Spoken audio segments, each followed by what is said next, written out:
spoke to an expert at the Maine Business School on increased tariffs and what they might mean for Mainers. He says members of older generations might remember when tariffs were more prevalent, while Gen Zers, millennials, and other younger Americans were born into a world of free trade. He says the average person might find out some of the goods they're consuming come from overseas only when prices go up. Though the increased tariffs on Canada are on hold for 30 days, Maine could feel more of an impact than other states should those eventually go into effect.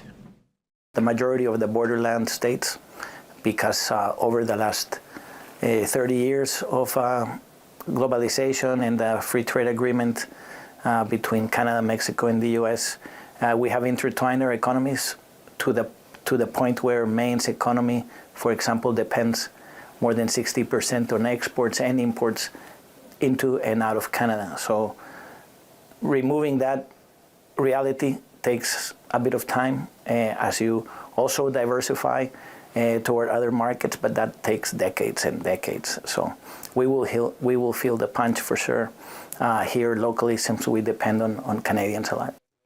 He says Maine would be wise to diversify the goods it produces as a way to protect itself from tariffs.